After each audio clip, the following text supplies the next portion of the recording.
Hey Burbank 6th graders, this is Mr. Huang again. Today we're going to start lesson 3 for our typographic portraits. In lesson 1, we made an I am from poem from a template that I gave you.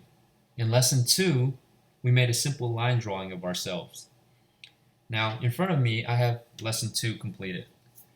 Now, what we're going to do for this lesson is we're going to use something called typography. Typography is the art of arranging letters and text in a way that makes the copy legible, clear, and visually appealing to the reader. So for this project, we're going to be using the words in a typographic way to create our portraits, using the second lesson as a guide for our words to follow. Now, I'm going to be demonstrating different styles to complete this exercise. I'm just going to talk through a couple of these ways at the beginning, and then you'll see a fast forward version of me completing the rest of this project. But feel free to use any style that you want, combining any ways you want, or if you want to do it one piece at a time, feel free. But I'm going to get started. On the left, you can see a copy of my I Am From poem that I completed. So the first way you can do it is using the lines that you did in your simple line drawing.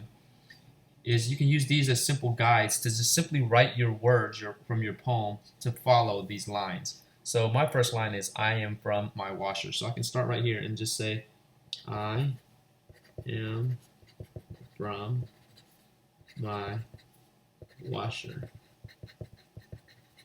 I can go on to the next one, from Tide detergent and Clorox bleach.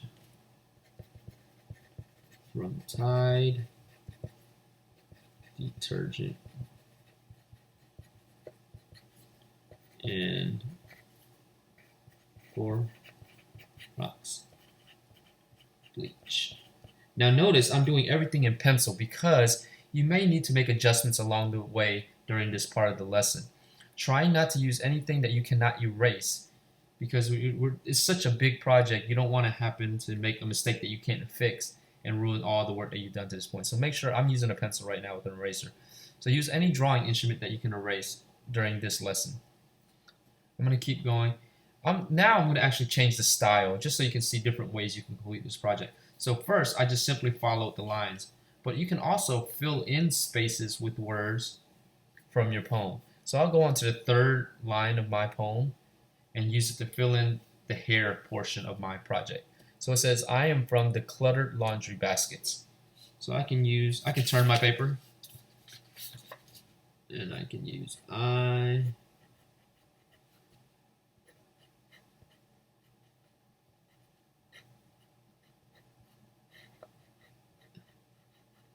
am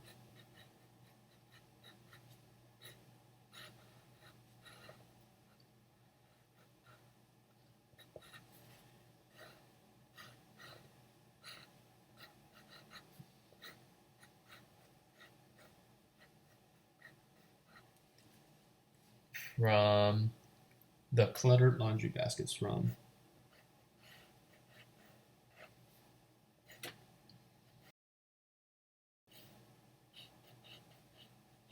And you can mix the styles too.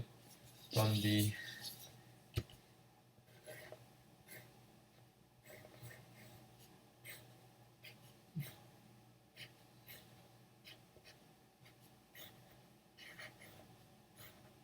cluttered, and then I can fill this in laundry baskets. Okay. I'll go on to the next one. Crowded, messy smell of food cooking. So it doesn't have to be linear either, which means it doesn't have to go from left to right, up to down continuously. You can spread these words around. But I'm just going to keep going this down the side right here. Crowded, messy smell of cooking food. Food cooking.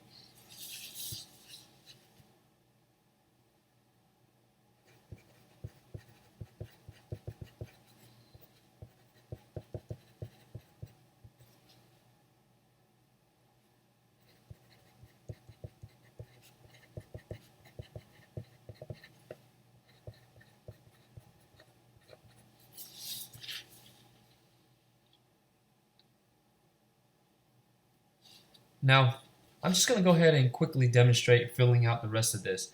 I'm not going to give you a complete sense of this because as you're working on it, you'll make adjustments. Even when I finish with this lesson on this demonstration, I may go back and add more things.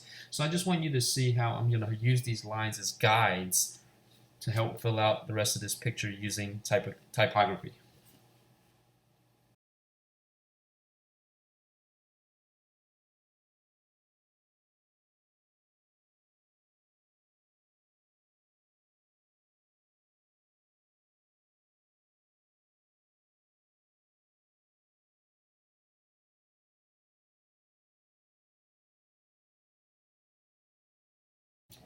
Now, I'm at the point where I just completed my entire poem. I used all the words from my poem. And I still have some spaces that I can add words to. Now, at this point, you can add repeated lines, individual words from your poem if you want, or you can add entirely different new words to this poem.